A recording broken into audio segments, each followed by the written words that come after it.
persistence, determination, and hope. The Brave Files are supported by Julien Desjardins, a certified strategist for small business owners.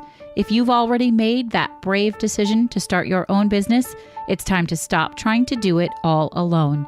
Check out our show notes for more information or visit juliendesjardins.com. You are listening to The Brave Files, real stories from people living courageously. You can listen to the show anywhere you enjoy podcasts, and we'd love for you to subscribe, rate, and give a review on Apple Podcasts. It really does make a difference, and we appreciate it. Now here's your host, Heather Vickery. Welcome to The Brave Files, everyone. This is Heather Vickery. Today's guest is Jenny Buttaccio. She is nothing short of a warrior. I cannot wait to share her story with you, and I want to let you know, absolutely go and check out the show notes after you listen to the episode. There's a great video and some really wonderful pieces that Jenny's written that I think will help pull the episode together for you. So here we go. I've known this week's guest for a number of years. We worked together back in the early wedding planning days.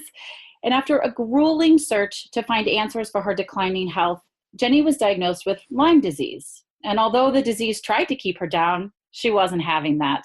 She's constantly inspiring me with her strength and determination and ability to fight hard and rise up and be amazing. Jenny, welcome to the show. Thank you. Thank you for having me. I actually feel a little choked up by your introduction. Oh. It's true. I mean, we've known each other for a long time, and I love seeing your posts. And I remember, I'm going to have you tell everybody kind of what your life has been like and how you've overcome this to the best of your ability and what it's like now. But I remember when you first got sick, I was at an event with Tom, your husband, and I said, "How's Jenny doing?" And he goes, "Oh, she's bad. It's awful." Yeah. And I was like, oh my goodness. And he's a straight shooter. You have to know Tom, but he is. I just did not ever realize it was that bad. So will you kind of share with us what happened? I will try. Let me take a breath because it's truly reliving some of the darkest moments in my life. I honor and I thank you for sharing.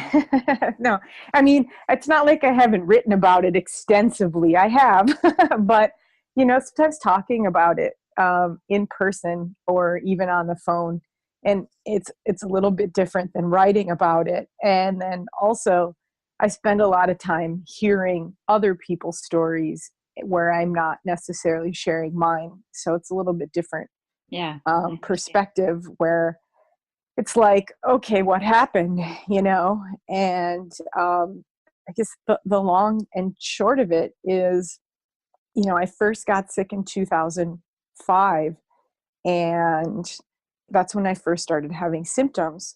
But I stayed functional and was still able to work for many years. And so about 5 years later, it's 2010, just all sorts of other symptoms began popping up, and they were pretty severe.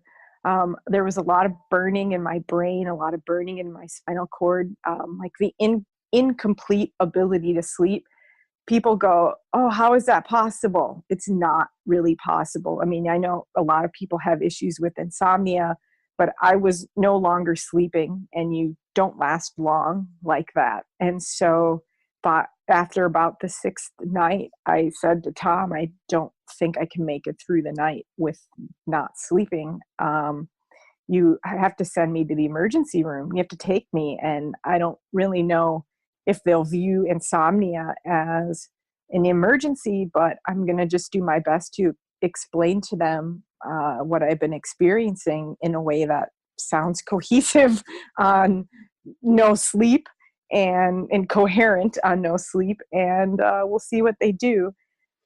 They obliged me. They were very kind. They heavily medicated me enough to sleep for the first time in 6 nights, and the medication lasted in my system long enough for me to sleep the next day. Oh, good. And I woke up and I was like, lo and behold, I bet you that reset whatever was wrong, and I jumped right back into my work as an occupational therapist.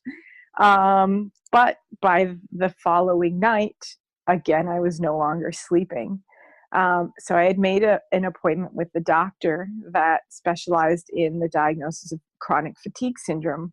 And I was quite convinced that that's what I had, and that was the root of the problem.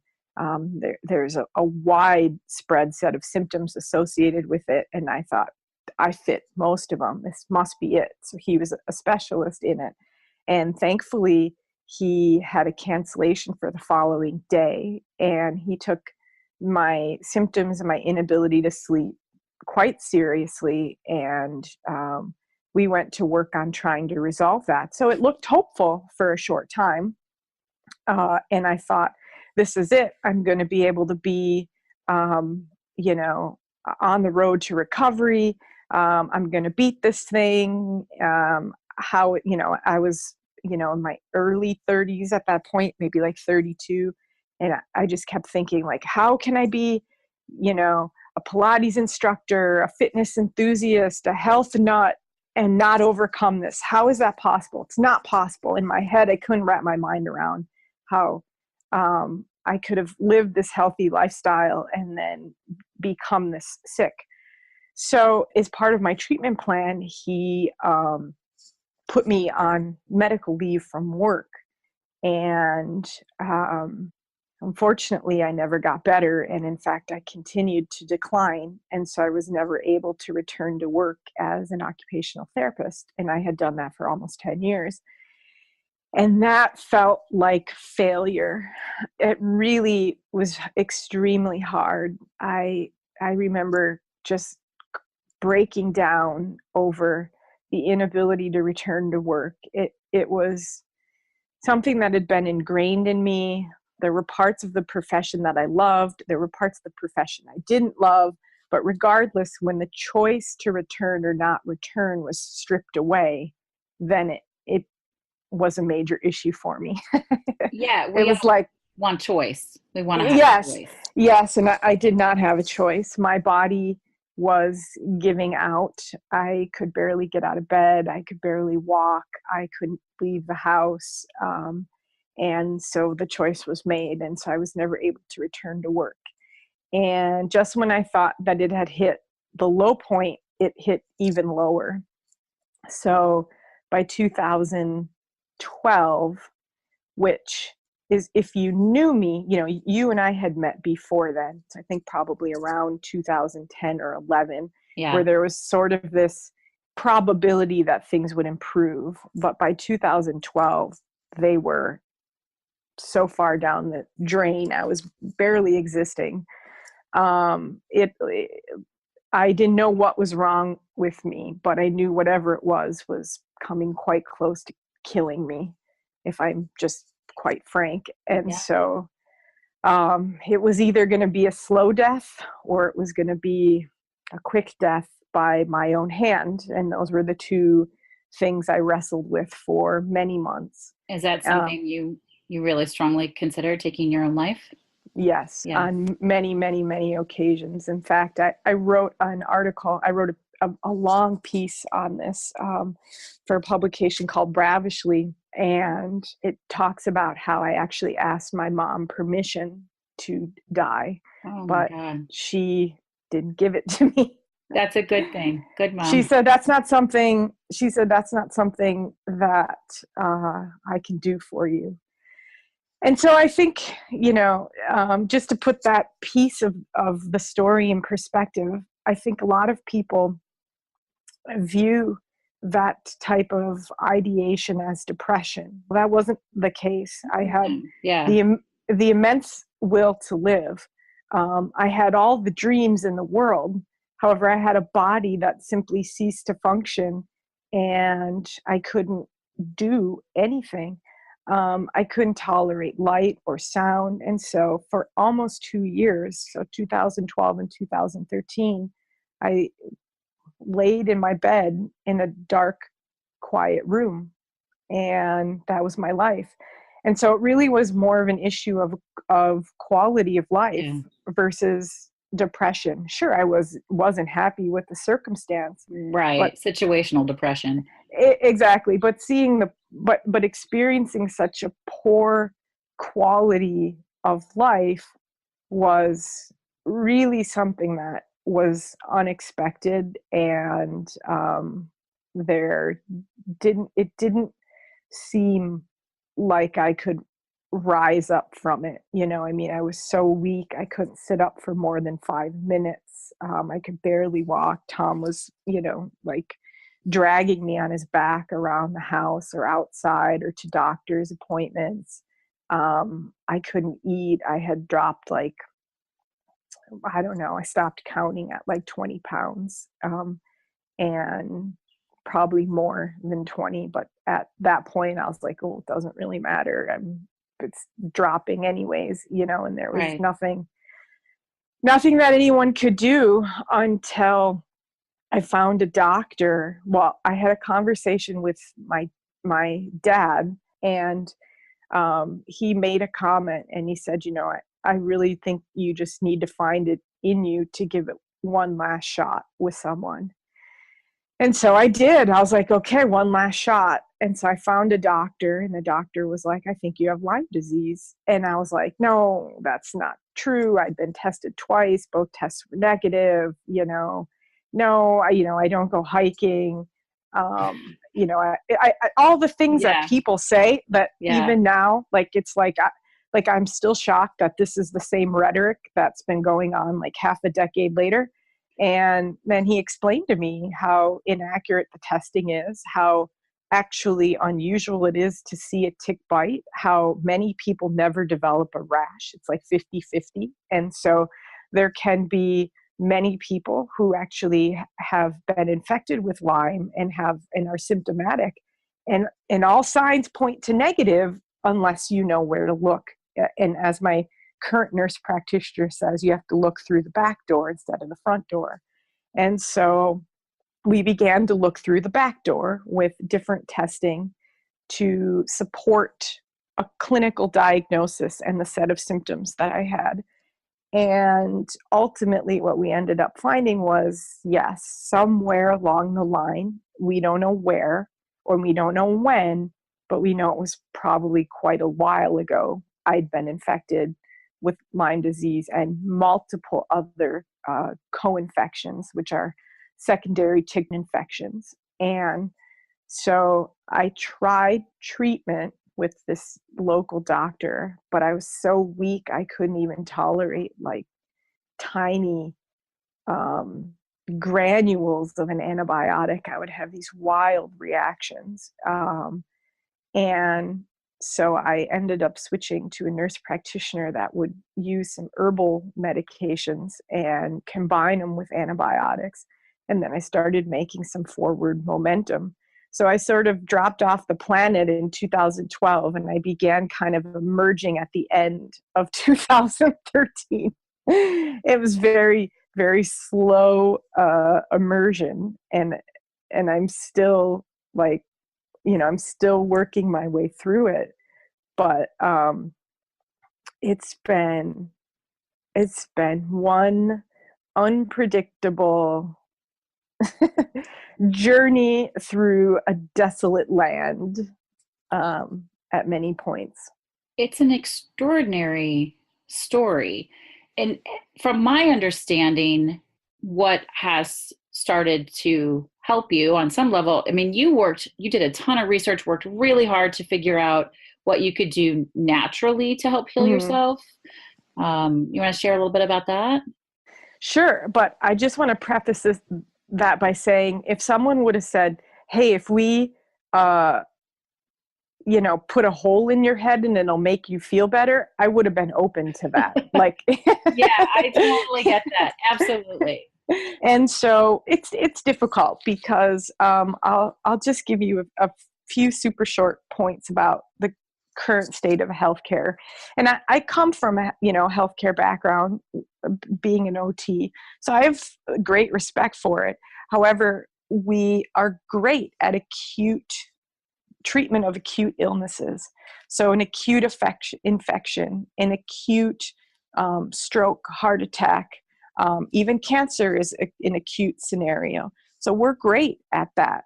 Where we fall short is the treatment of chronic illnesses, things that persist and can't just be mitigated with a pill or a couple of pills or, a healthy diet or sleep or, things that linger on and on and on. We're terrible at. We don't know how to help a lot of people in those situations. And so, the key for many people in trying to improve and hopefully achieve remission is to really kind of compile all these different ideas that address chronic nature of an illness.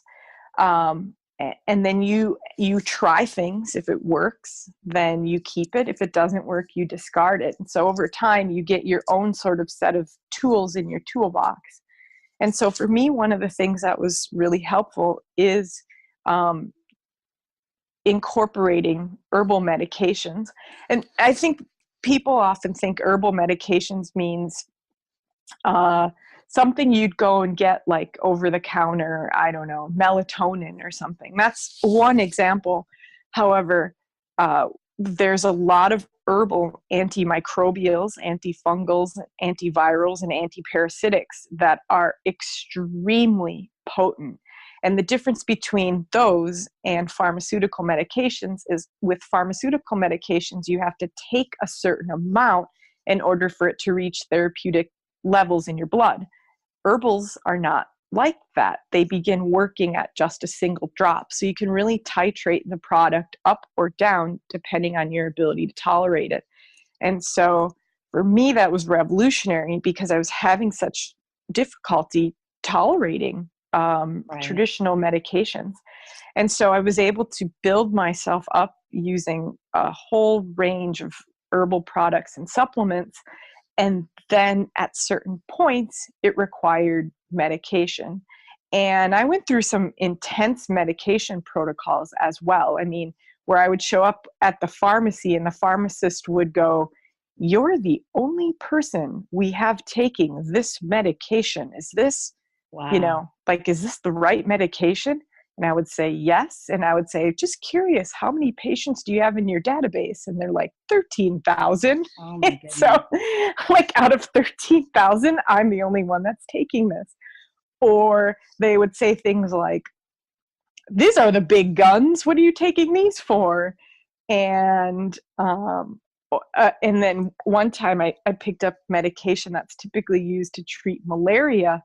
However, it treats a tick-borne co-infection called Babesia, and Tom picked it up for me, and the pharmacist was like, "Is she going out of the country where she's going to be exposed to a lot of malaria?" Oh my God. And so, I've always mixed, whatever works best with the current set of symptoms and infections that we're dealing with. And so it could be an all herbal protocol, it could be a medication protocol, or it could be a combination of the two, depending on where I'm at. Right. And you just shift it based on what's working, not working. Yeah, exactly. Yeah.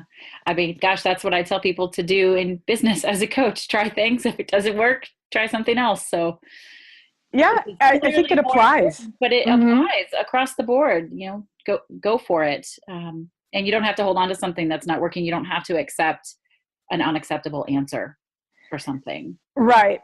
I mean, I will say after years of it, it does get tiring. I mean, you really get the right word is weary. You really get weary of kind of picking up the baton and trying something new again. After so many things haven't worked, it's very tiring. That's where the persistence comes in. But, in those instances, I always tell people, just rest until you have the strength to try again, because it seems to come in waves, and eventually the wave will come where you go, "I can do this again." So there've been many times where I'm like, "I can't do anything new right now." Yeah. I'm kind of in that situation right now. Are you? I'm like, yeah, I am. Yeah. And there's a lot of people, because I'm pretty vocal about, my experience with Lyme and whatnot. And so there's a lot of people that offer suggestions. Some are 90% are not helpful. Maybe Right. there's 10% that's, helpful. Yeah. There's While their just intentions are good, they can probably keep it to themselves, right? You're yeah, doing the please work. keep your intentions to yourself. I hear you on that. Yeah, What gave you the strength to be that persistent, to go from asking your mom for permission to end your life to just, I don't know, I mean, it couldn't even have been day by day. It had to have been like literally minute by minute, choosing to keep trying and to pushing. Where did you find that? there's a couple of ways. I would say the first way was a very practical way. I was taking a shower one day, and this thought occurred to me that just as any other feeling or emotion comes into your mind and doesn't necessarily have a particular weight or meaning behind it, these ideas of ending my life could be just like any other thought. It would come into my brain, it would leave. Yeah. It didn't have to have this immense weight behind it. It could just be a thought and leave. And nothing else. Yeah. And so I guess in a way it was like sort of teaching myself cognitive behavioral therapy. And so I wasn't working with anyone at the time. So when I first started doing it, the thoughts were all the time. And so it was like a constant in, out, in your mind, out of your head, in your mind, out of your head. But over time, it really became just a thought. And it didn't have to scare me. It didn't have to mean anything. And so I think that was part of the beginning process. Then number two, I've always been someone who's deeply rooted in a spiritual belief. I'm Christian, so I do believe in God. And in this scenario, the idea of believing in something that was bigger and greater and existed outside of myself was so comforting, because I knew I was at the end of my rope. I knew that I didn't have more, like I was exhausted in all aspects of the word, drained in every way. Yeah, absolutely. But knowing I could draw on a well that was bigger, stronger than me was one of the biggest things that kept me going in terms of persistence. And so I just kind of anchored myself in that belief. And around that same time, keep in mind, I'm not really being exposed to human contact because I can't really leave the house.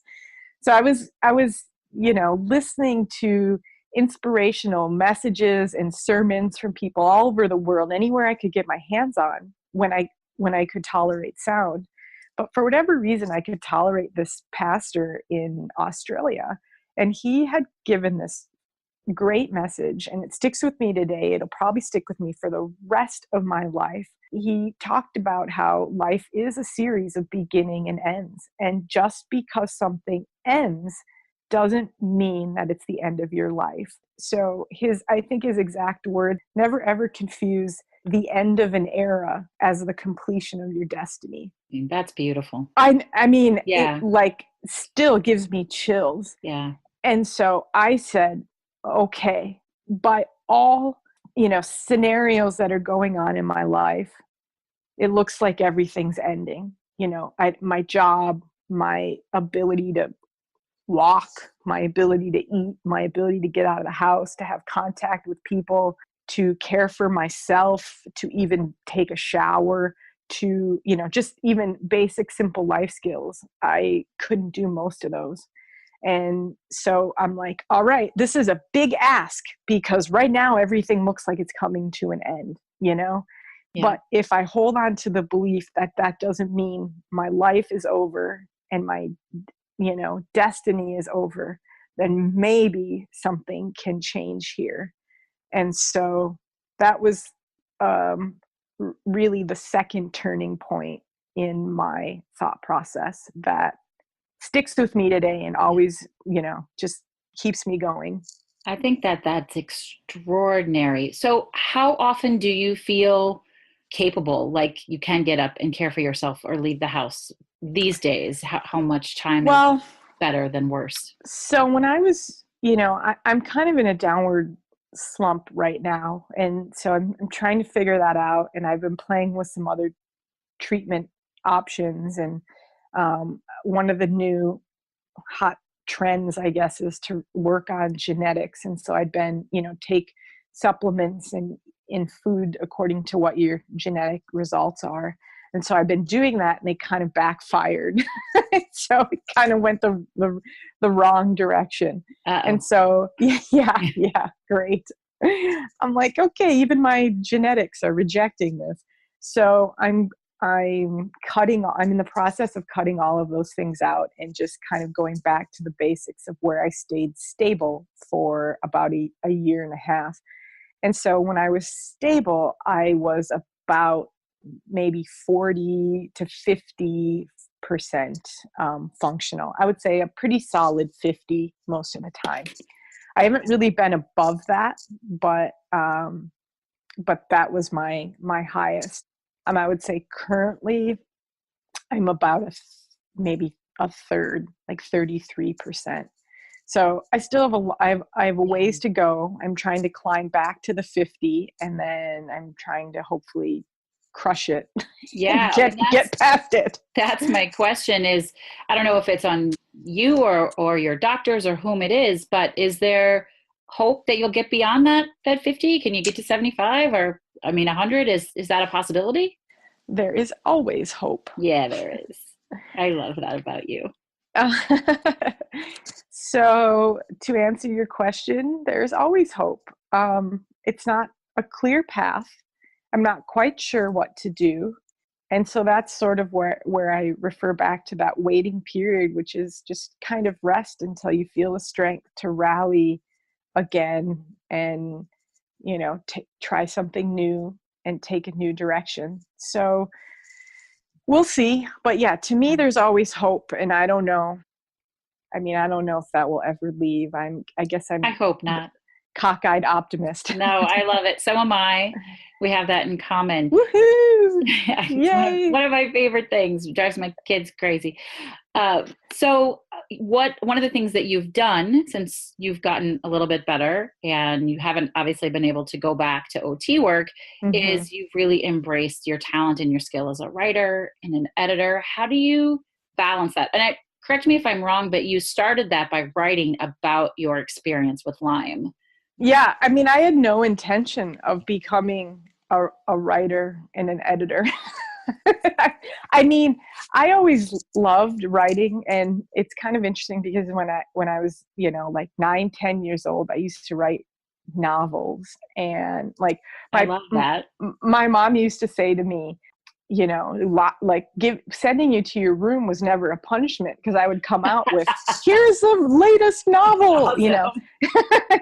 And so I think I wrote maybe 6 or 7 when I was a kid. So I guess in a way there was definitely an innate passion in writing. I don't have any English. I took 1 English class in my freshman year, freshman comp. That's it. That's all the writing training I have. I don't have one time where I took 5 English classes in one semester. I have an English degree.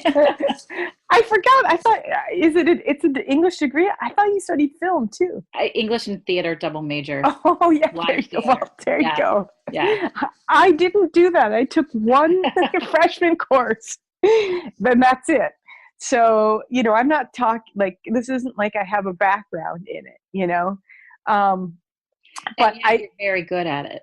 Well, I appreciate it. I will say I work very hard to learn what I don't know, and I'm fully aware there's a lot I don't know. I started my first blog in 2007, I think, and that was, 2 years after the first onset of just random symptoms. And then it wasn't anything special. It wasn't even, it wasn't anything literary. It was just a way for me to try to reach out to other people in the world who might be experiencing some of the same symptoms that I was experiencing. And then for about 3 years, I just wasn't able to, I didn't have the desire, and I wasn't able to communicate through blogging. So I stopped for 3 or 4 years. But when 2013 came around and I started improving, even though it was just a few percentage points here and there, I felt like I wanted to share my journey. And at the time in my head, I pictured that this journey had a really strong upward trend towards healing. Yeah. I didn't realize it has for you. Yeah. I didn't realize it was such a roller coaster. And so I hoped that when I started it in 2013, within a few years, the end of the blog would be, I'm victorious and here's what I've done. It didn't happen that way at all. Initially, when I started it, I really just started it because I had been through such a traumatic experience on an ongoing basis. And, the trauma that people who are chronically ill go through is real, and it's very severe, and it's very kind of secretive almost. It's not talked about in the medical community, but it's very severe. And so I just decided that the way that I could process these painful and dark experiences was to just start writing about it. And the fact that anyone else read it was just amazing to me. And a lot of people read it. They surprised me. That really surprised me. And so then I had this idea that I would write about how I was using Pilates to help me heal from Lyme disease. And, because I couldn't leave that, and I have that training, so I could utilize my own skill set. And I have equipment at my home. So and a lot of the exercises can be done laying down, which is something that is different from a lot of other forms of exercise. And because I couldn't sit up for very long, the lying down portion became crucial. All of a sudden, I got a tweet, and I was like, what's this? They had posted the article. Oh, wow. And I was like, oh, hey.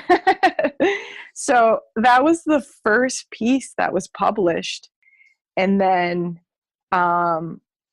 people started contacting me, like, just to guest post on some other Lyme sites and just to tell some of my story. And I was like, people are reading this? And I wrote this piece called The Life on Pause, and I published it on my own blog. I didn't expect much of it. I just thought that it spoke a lot about what Lyme patients and other chronically ill people go through. And all of a sudden, within a couple days, it had hundreds of thousands of views around the world. And I was like, what is amazing going on here? We'll link to it in the show notes. You guys can read it. And all of a sudden, I started getting these emails from these different Lyme nonprofits from around the country saying, can we reprint your article? Can we link to your article? Can we use your article? Can we read your article at our fundraiser? So there was just this this sudden momentum around this piece. And I was like, oh my gosh, I'm no one. From there, then there was a company that was starting a site specific for Lyme disease, and a friend of mine told me about it.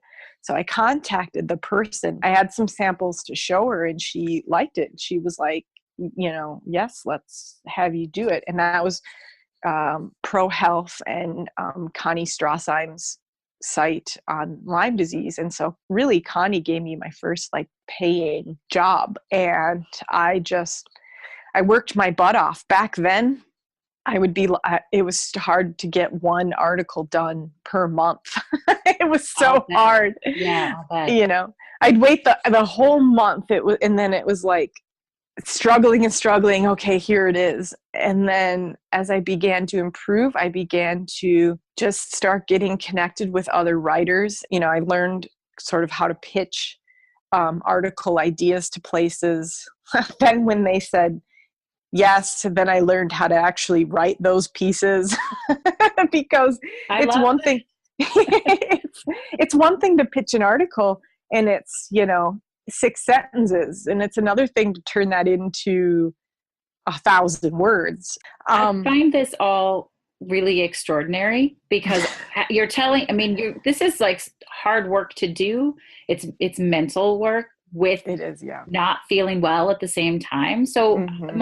I'm curious, were you aware that what you were doing, pushing through and finding a way to heal yourself a little and starting a whole new career and all this, were you aware that this was really brave? Did you know it?